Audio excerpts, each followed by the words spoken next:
दोस्तों नमस्कार, जय श्री कृष्णा, जय श्री राधे। शुक्र राशि परिवर्तन प्रभाव 31 जुलाई 2020 शुक्र मिथुन राशि में प्रवेश करेंगे। पूरे महीने मिथुन राशि में गोचर रहेगा शुक्र का, और शुक्र का गोचर बेहद खास होता है और ये परिवर्तन भी बेहद खास है। यहाँ पर किसे लाभ होगा, किसे क्या मिलेगा, कैसा फल शुक्र और राहु की युति देगी, उसके बारे में जानेंगे। शुक्र का राहु के साथ में युति बनाकर पूरे महीने, एक महीने तक अगस्त के महीने में गोचर जारी रहेगा। तो मिथुन राशि में शुक्र का गोचर कैसा रहेगा ये जानते हैं, क्योंकि मिथुन राशि जो है वो वायु तत्व की राशि है और शुक्र जो है वो जल तत्व का ग्रह है। अब ये जल और वायु का कैसा परिवर्तन, एक तरह से कैसा संयोग बनता है, यहां पर देखा जाए तो जो बुध की राशि है मिथुन राशि, और बुध शुक्र को शत्रु मानते हैं परंतु शुक्र बुध को मित्र मानते हैं। यहां पर ये कैसा फल देंगे इसके बारे में जानना बहुत आवश्यक है, क्योंकि शुक्र क्या है? शुक्र हैं व्यापार के कारक, शुक्र हैं मैनेजमेंट के कारक। शुक्र वही शुक्र जो 10 दिशाओं में कोई भी व्यक्ति खड़ा हो, हजारों लोगों में उन्हीं लोगों पर आपकी नजर जाती है, वही लोग आकर्षक, एक तरह से आकर्षण करते हैं। आकर्षित चेहरा जो होता है वो शुक्र के बनावट से ही होता है। अगर 10 लोगों में से आपकी नजरें एक व्यक्ति को ही चुन रही हैं तो निश्चित उसका शुक्र मजबूत है, तभी आपकी नजरें केवल उस पर टिक रही हैं। यह शुक्र की पहचान है। और आपको शुक्र बहुत सी चीजों में, क्योंकि मैनेजमेंट, एंटरटेनमेंट, आर्टिस्ट हैं आप, या कलाकार से संबंधित, या ये फैशन डिजाइनर इत्यादि बहुत सी चीजें, व्यापार इत्यादि सभी के कारक माने जाते हैं। खासकर स्त्री के और ये वासना के कारक बहुत अधिक माने जाते हैं। तो यहाँ पर आपकी लव लाइफ के बारे में भी कुछ संकेत देंगे, कुछ बातें जो आपको, वैसे तो हमने लव राशि फल आपको बता दिया है, वहां पर आप देख सकते हैं, लेकिन यहाँ पर हम प्रत्येक राशि के लिए जानेंगे कि क्या फायदा और क्या नुकसान शुक्र देने जा रहे हैं। तो सबसे पहले बात करेंगे मेष राशि की। मेष राशि वालों, आपकी राशि से शुक्र का गोचर तृतीय में है, और तृतीय में इसका गोचर क्या फल देता है इसके बारे में जानना अति आवश्यक है, क्योंकि शुक्र की राहु के साथ में युति है। अब यहां पर जैसा कि मैंने पहले बोला आपको कि यहां पर ये राहु के साथ में युति तो बनाए हुए हैं, लेकिन ये बुध की राशि में है, जिन्हें अपना मित्र मानते हैं, लेकिन बुध तो इन्हें शत्रु मानते हैं। तो इसका फल ये किस प्रकार देंगे ये महत्वपूर्ण है, क्योंकि अगर ऐसे समझ लीजिए, आपको आसानी से अगर समझाएं कि मैं किसी को मित्र मानता हूं लेकिन वो मुझे मित्र नहीं मानता, मैं उसके घर जाऊंगा, मजबूरी में उसे सम्मान देना पड़े, लेकिन वो बहुत ही गुप्त शत्रु का काम करता है, बहुत ही गुप्त शत्रु। पीठ पर खंजर भोंकना इत्यादि जो संकेत हैं वो इसी से मिलते हैं। और राहु के साथ में युति बन जाए तो समझ लेना कि व्यापार में किसी से भी, अगर पार्टनरशिप का व्यापार है तो ज्यादा उलझने मत बढ़ाएं। ऐसे व्यक्ति से जो आपसे मनमुटाव रखता है, ऐसे व्यक्ति के साथ में तो पार्टनरशिप में व्यापार शुरू बिल्कुल भी न करें। ऐसे समय में देखा जाए तो आपकी मेहनत को बर्बाद करने की कोशिश बहुत से लोग करते नजर आएंगे, लेकिन यही शुक्र बहुत सारी फायदा भी देंगे, बहुत सारे फायदे, जो कि आपके जो बचत का पैसा है जो आप इन्वेस्ट करेंगे कहीं, तो वो कहीं ना कहीं, और आप कहीं किसी के साथ में मिल करके ना करें, अपना अकेला कोई व्यापार अपने दम पर करें, बहुत अच्छा प्रभाव देखेंगे और बहुत अच्छा लाभ होगा आपको। देखा जाए तो यहाँ पर भाग्य का साथ आपको निरंतर मिलता नजर आएगा, लेकिन बहुत से लोग आपकी टांग खींचने का काम कर सकते हैं। हो सकता है आप पर आरोप लगाना, आपको फंसाने की कोशिश करना इत्यादि बातें हो सकती हैं। अगर आप एंटरटेनमेंट के क्षेत्र से हैं तो निश्चित ही ये समय आपके लिए काफी बहुत अधिक मददगार साबित होगा, लेकिन आपके सम्मान में, और आप पर किसी प्रकार से कोई षड्यंत्र या आपका कोई यूज करना चाहे, ऐसी स्थितियां बनेंगी। तो यहाँ पर विशेष ध्यान रखें, अपने मान सम्मान का ख्याल करते हुए अपने किसी भी नियम से, अपने जीवन के जो रूल्स हैं उनसे समझौता ना करें। अब बात करते हैं वृषभ राशि की। तो वृषभ राशि वालों, आपकी राशि से द्वितीयस्थ हैं। द्वितीय में क्या करेंगे? शुक्र और राहु। यहाँ पर द्वितीय में आपको देखा जाए तो धन लाभ की स्थितियां बना देंगे, व्यापारिक लाभ की स्थितियां बना देंगे, और एक यहाँ पर आपको परेशानी क्या देंगे? परेशानी इंटरटेनमेंट के क्षेत्र से है, थोड़ी बहुत परेशानी हो सकती है। अगर आप सिंगर हैं तो यहाँ पर आपके लिए बहुत अच्छा समय है, सिंगिंग के क्षेत्र में आप बहुत अच्छा कर सकते हैं। लेकिन यहाँ पर आपको, अगर आप टेक्निकली जानकारी या टेक्निकल चीजों से रिलेटेड कोई काम करते हैं तो वहां पर आपको थोड़ी सावधानी रखनी चाहिए।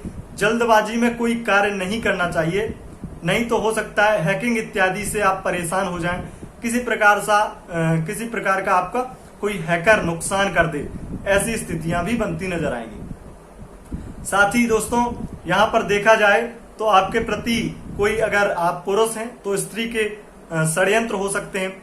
और अष्टम भाव पर शुक्र और राहु की दृष्टि, जब भी शुक्र और राहु युति बनाते हैं तो यहाँ पर कुछ गुप्तांग संबंधी कोई समस्या होती है, गुप्त रोग हो जाते हैं। किसी प्रकार से यहाँ पर आपके यौन रोग या स्तन इत्यादि के रोग या कोई ऐसी बीमारी, कह लीजिए कि आप गुप्तांग संबंधित रोग होते हैं, शुगर इत्यादि की प्रॉब्लम होती है, तो ये चीजें आपको परेशान कर सकती हैं। इसलिए इसका विशेष ख्याल रखें। खासकर यहाँ पर शुक्र को बल देने की आवश्यकता है। शुक्र को बल देने के लिए आपको स्वच्छ और साफ रहना चाहिए और हमेशा आकर्षित बनकर ही रहना चाहिए। मेकअप इत्यादि करने का अगर शौक रखते हैं तो मेकअप से समझौते ना करें। आप स्त्री हैं तो खासकर आपके लिए ही यही बात बोली जा रही है। अब बात करते हैं मिथुन राशि की। मिथुन राशि में ही गोचर है। मिथुन राशि में ही गोचर होने से क्या फल हो रहा है? यहाँ पर आपकी राशि के लिए आपका मानसिक बहुत संतुलन बिगड़ने वाला है। आप अपने पार्टनर से बात बात पर झगड़ सकते हैं। मिथुन में राहु और शुक्र की युति, मिथुन राशि, आप एक तो एक जगह टिकने वाले हैं नहीं, और ऊपर से आपके साथ में दुस्वाभाविक जो आपका दोहरापन है वो आपके लिए परेशानी का कारण बनेगा। यहाँ पर आपको अपने जो विचार हैं उन्हें सोच समझ कर रखना चाहिए। दो तरह की बातें नहीं करना चाहिए, इसमें आप ही फंस सकते हैं, नुकसान हो सकता है। व्यापारिक समझौते हो सकते हैं, व्यापारिक लाभ कम होगा, ऐसी स्थितियां दिखेंगी। लेकिन अगर आपका व्यापार छोटा व्यापार है और आप अकेले करते हैं तो आपके लिए स्थितियां बहुत अच्छी हैं। पार्टनरशिप का व्यापार है और बड़ा व्यापार है तो उसके लिए स्थितियां खराब हैं। अब बात करते हैं कर्क राशि की। कर्क राशि वालों, आपकी राशि से द्वादश में गोचर है, तो द्वादशस्थ गोचर ये किस प्रकार का फल देता है? द्वादश में शुक्र, कहीं ना कहीं शुक्र राहु की युति आपके प्रति षड्यंत्र इत्यादि दिखाती है। कर्ज इत्यादि की समस्या से परेशान, कोर्ट कचहरी इत्यादि में किसी प्रकार से आरोप प्रत्यारोप या झूठे केस में आपको फंसाया जाए, ऐसी स्थितियां बनेगी। साथ ही पार्टनर, अगर आपकी शादी पक्की हो गई है या आप लव लाइफ में कोई छोटी मोटी प्रॉब्लम से आप जूझ सकते हैं इस महीने हो सकता है कि आपका कोई थर्ड पार्टी कोई आपके प्यार में दखल दे, कोई परेशानी क्रिएट करे। कह सकते हैं कि आप अगर स्त्री हैं तो आपके लिए कोई सौतन इत्यादि बनकर आ जाए, ऐसी स्थितियां बन सकती हैं। लेकिन आपको विशेष ध्यान रखना है कि उसके लिए आपको खास उपाय जो मैंने बता रखे हैं यूट्यूब पर, जो दिन वाले उपाय हैं कि आपका जन्म किस दिन हुआ है, उन उपायों को कीजिए, आपको कोई परेशानी नहीं होगी। दोस्तों, अब बात करते हैं सिंह राशि की। सिंह राशि वालों, आपकी राशि से एकादश में गोचर है।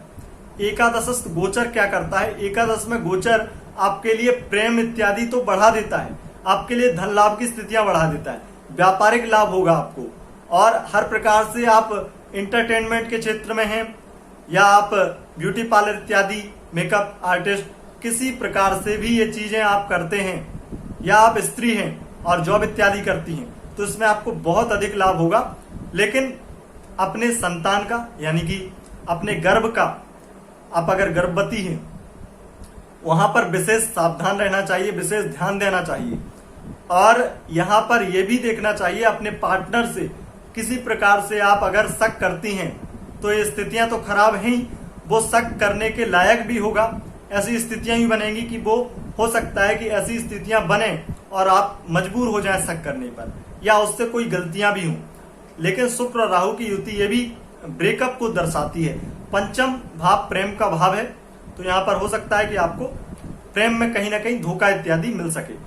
लेकिन ऐसी संभवतः स्थितियां तब बनती हैं जब आपकी कुंडली में राहु की महादशा, अंतरदशा, प्रत्यंतर दशा अगर चल रही होगी तो इसका विशेष ख्याल रखें। और अगर पर्सनल कोई डिसीजन लेना है तो अपनी जन्म कुंडली के आधार पर ही लें, जन्म कुंडली विश्लेषण करवा कर ही लें। कन्या राशि की बात करते हैं। कन्या राशि से दशमस्त गोचर है। दशम भाव में गोचर ये क्या परिवर्तन लाएगा आपके लिए? मेरे ख्याल से तो यहां पर आपके लिए बहुत अच्छे परिवर्तन हैं। ये परिवर्तन आपके लिए बहुत अच्छे हैं, आपके पिता के स्वास्थ्य के लिए अच्छे हैं, लेकिन व्यापार के लिए सामान्य फल देने वाले हैं, कोई विशेष लाभ नहीं दिखा सकते हैं। अगर आप एंटरटेनमेंट के क्षेत्र से हैं तो उसमें भी आपको बहुत अच्छी तरक्की मिल सकती है। ये आपके लिए समय बहुत अच्छा है। आप अपनी माता के स्वास्थ्य का विशेष ख्याल रखें और अपनी माँ से प्रेम से बात करें। उन्हें किसी प्रकार की परेशानी है तो उन्हें समझने की कोशिश करें। उनसे क्रोध में बात बिल्कुल ना करें, इससे आपके लिए बहुत सारे नुकसान उत्पन्न होंगे, तो इसमें विशेष ध्यान रखें। साथ ही दाम्पत्य जीवन में बहुत सारी खुशियां आने वाली हैं और पार्टनरशिप में बहुत सारी उन्नति व्यापार में भी आप करने वाले हैं। दोस्तों, यहां पर बता दें आपको कि अगर आप किसी प्रकार से कोई व्यक्ति आपको प्रपोज इत्यादि करता है तो उसमें आप बहुत अच्छा समय देख सकते हैं। ये समय आपके लिए काफी लाभदायक हो सकता है। बाकी लव राशि फल देखें, उसमें मैंने आपको विस्तार से बताया है लव लाइफ के बारे में, आप अपनी राशि का। तो तुला राशि की बात करते हैं। तो तुला राशि वालों, आपकी राशि से नवम में गोचर, तो नवम में गोचर शुक्र और राहु की युति क्या है? आपकी राशि के स्वामी बनते हैं, आपके लग्नेश बनते हैं, आपके लिए तो विशेष फलदायी है। यहां पर भाग्य को बढ़ाने वाले और आध्यात्मिक रुचि को बढ़ाने वाले भी होंगे। लेकिन आध्यात्मिक रुचि अगर आप नहीं बढ़ाते हैं अपनी, तो आपको परेशानी मिल सकती है। पूजा पाठ, प्रवचन सुनना, संतों की सेवा करना, दान धर्म करना, ये अगर आप करते हैं तो आप देखेंगे कि आप अपने अंदर बहुत सारे नेगेटिविटी जो थी आपकी वो खत्म हो रही है और एक तरह से आपको सकारात्मक विचार प्राप्त हो रहे हैं। अब यहाँ पर आपको बहुत सारी मेहनत करनी पड़ सकती है, मेहनत का फल कम भी मिले ऐसा भी देख सकते हैं, लेकिन जो मिलेगा भाग्य से अच्छा ही मिलेगा। ये आपके लिए शुक्र का परिवर्तन काफी लाभदायक है। वृश्चिक राशि की बात करते हैं। तो वृश्चिक राशि वालों, आपकी राशि से अष्टम में गोचर है। अष्टम में गोचर ये आपके लिए क्या परिवर्तन लाएगा? ये विशेष लाभकारी है अष्टम में गोचर, लेकिन आपको विशेष लाभ के साथ साथ अत्यधिक धन लाभ करा देंगे। अत्यधिक आपके बहुत सारे रोजगार इत्यादि और जॉब इत्यादि अगर आपकी चली गई थी तो ऐसे में आपकी जॉब लग सकती है।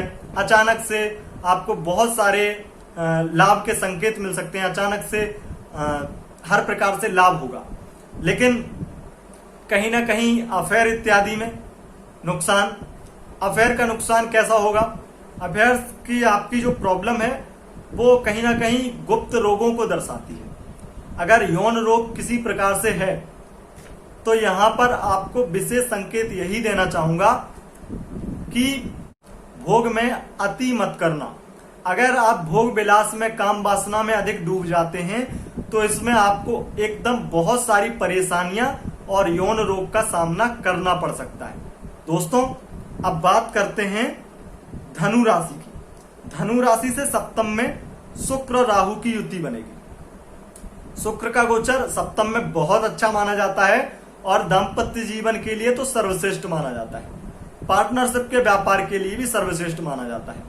लेकिन ये ध्यान रखना अति आवश्यक है कि कहीं पार्टनरशिप के व्यापार में आपका पार्टनर आपका बहुत सारा एक तरह से बातें छिपाना और बहुत सारी पीठ पीछे बुराइयां करना या पीठ पीछे नुकसान कर देना, अति विश्वास कर लेना पार्टनरशिप के व्यापार में पार्टनर पर, तो नुकसान हो सकता है।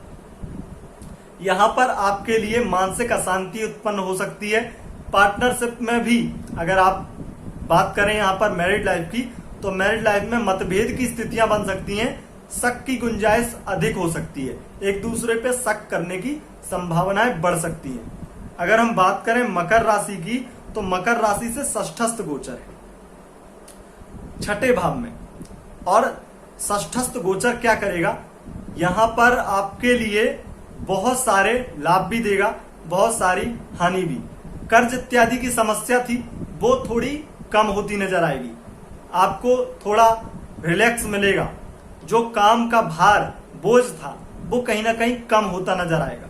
लेकिन स्त्री किसी प्रकार से आप अफेयर इत्यादि में हैं या किसी प्रकार से आप बहुत जल्दी ही किसी की भावनाओं में आ जाते हैं, इमोशनल हैं, तो आपको सावधान रहने की जरूरत है। आपको कोई बहला फुसलाकर आपका नुकसान करे, कोई लेडीज आपको बहुत सारा प्यार दिखा करके आपसे पैसे हटने का काम करे या आपको ब्लैकमेल करने का काम करे, तो इनसे सावधान रहना है। कोर्ट कचहरी के झंझटों में आप फंस सकते हैं, इनसे भी आपको सावधान रहना है। देखा जाए तो वैसे स्थितियां बहुत अच्छी हैं, कुछ रोग इत्यादि की संभावनाएं बनती हैं, और शुक्र जो स्किन संबंधी रोग या देखा जाए तो कोई यौन रोग इसी को दर्शाते हैं, तो इसमें आपको विशेष सावधानी रखनी चाहिए। खासकर कुछ प्रेम संबंधों में मनमुटाव की स्थितियां बनेंगी और पार्टनरशिप में निश्चित ही कुछ स्थितियां आपको लगेंगी कि कुछ स्थितियां खराब हैं, जिन्हें आपको समझदारी से समझाना है और बहुत ही अच्छी तरीके से आप उन बातों को सुलझा सकते हैं। बहुत कोई बड़ी बात नहीं है, छोटी मोटी प्रॉब्लम है, उन्हें आप सॉल्व कर सकती हैं या कर सकते हैं। कुंभ राशि की बात करते हैं। कुंभ राशि वालों, आपकी राशि में जो गोचर है आपकी राशि से पंचमस्थ है। पंचमस्थ गोचर प्रेम को बढ़ाने वाला होगा, लेकिन प्रेम को बढ़ा करके एकदम से ब्रेकअप की ओर निशाना लग जाएगा इनका। ऐसा देखा जा सकता है कि आपका प्यार बहुत पुराना था और अब वो आपको शादी से मना कर दे। आप विद्यार्थी हैं और पढ़ाई करते हैं एंटरटेनमेंट के क्षेत्र में या टेक्निकली या मैनेजमेंट संबंधी कोई, तो उसमें आपको कुछ प्रॉब्लम हो सकती है, मानसिक अशांति हो सकती है, पढ़ाई में मन ना लगे, ऐसी स्थितियां बन सकती हैं। करियर को लेकर चिंताएं बहुत अधिक बढ़ सकती हैं, ये स्थितियां लगेंगी। लेकिन प्यार के लिए सावधान रहना है। कोई भी व्यक्ति आपकी पार्टनरशिप में है, हो सकता है कि स्थितियां आपके लिए बहुत अधिक बुरी हो जाएं और हो सकता है सामान्य भी रहें। हो सकता है, क्योंकि एक कुंडली के आधार पर निर्भर करता है कि सटीक फल क्या होगा। ये गोचर है और गोचर में तभी पूरी तरह से सत्य जाता है जब आपकी कुंडली उससे कहीं ना कहीं मैच खाती है। तो इसलिए पार्टनर में कहीं ना कहीं पार्टनर से सावधानी आपको बरतनी चाहिए। मीन राशि की बात करते हैं। मीन राशि से चतुर्थ में गोचर है और चतुर्थस्थ गोचर आपकी माता को, आपकी मां को मानसिक अशांति देने वाली है। लेकिन यहां पर मानसिक अशांति कहीं ना कहीं होगी और उसके साथ ही देखा जाए तो आपके लिए छोटे मोटे लाभ की स्थितियां भी बनेंगी। वाहन इत्यादि में बड़ी यात्राएं करना, छोटी यात्राएं करना, अच्छी यात्राएं करना और धन लाभ की स्थितियां बन जाना, साथ ही मेहनत का रुका हुआ पैसा वापस मिल जाना या कर्ज दे रखा है उसकी वापसी हो जाना, ये स्थितियां आपके लिए बन सकती हैं। अब अगर देखा जाए तो दाम्पत्य जीवन के लिए भी काफी अच्छी स्थितियां हो सकती हैं। लेकिन यौन रोग इत्यादि अगर हैं, किसी प्रकार से यौन पीड़ा होती है या ऐसा देखा जा सकता है कि यौन संबंधी आपको जलन इत्यादि कोई होती है, कोई भी घाव इत्यादि है या आपको लगता है कुछ परेशानी है, तो निश्चित ही वो बीमारी बढ़ सकती है। उसमें कतई भी कोई भी किसी प्रकार से समझौते ना करें, इलाज करवाएं और बहुत ही अच्छी तरीके से अपना इलाज करवा करके सुकूनमय जीवन बिताएं। अब दोस्तों, अगर किसी प्रकार की जो समस्या हो रही है शुक्र और राहु की युति, उसके लिए साधारण उपाय ये है, पूजा पाठ का उपाय मैं आपको बताऊंगा, लेकिन पहले साधारण उपाय ये है, अपने आप को आकर्षक बनाकर रखिए, अपने बहुत अच्छी तरीके से जिंदगी को जिए। अगर किसी प्रकार से गंदगी में रहते हैं, गंदगी रखते हैं, तो समय सही नहीं है। अपने हर प्रकार से स्वच्छ रहिए, शारीरिक स्वच्छता और मानसिक स्वच्छता ये दोनों ही अपनाइए, यानी कि स्वच्छता को अपनाइए और उसी के बाद आप बहुत अच्छा अपने अंदर शुक्र की भूमिका को निभा पाएंगे और शुक्र बहुत प्रबल होगा, जिससे कि राहु कमजोर पड़ के वो प्रॉब्लम जो इतनी सारी मैंने बताई वो आपको नहीं होगी। और आपको बता दें दोस्तों कि अगर आप पूजा पाठ का उपाय करना चाहते हैं तो सबसे अच्छा उपाय यही है कि पूरे महीने आप ओम नमः शिवाय का जप करिए। राहु की शांति के लिए सबसे बड़ा मंत्र यही है, आप इसके अलावा कुछ मत करिए। 11 माला प्रतिदिन कर लीजिए, आपके लिए सर्वश्रेष्ठ उपाय है सभी के लिए। तो दोस्तों, आशा करते हैं आपको यह वीडियो पसंद आया होगा। अगर पसंद आया है तो उस वीडियो को लाइक कीजिए और अपने दोस्तों के साथ शेयर कीजिए, साथ ही हमारे चैनल को सब्सक्राइब कीजिए। बहुत बहुत धन्यवाद, नमस्कार।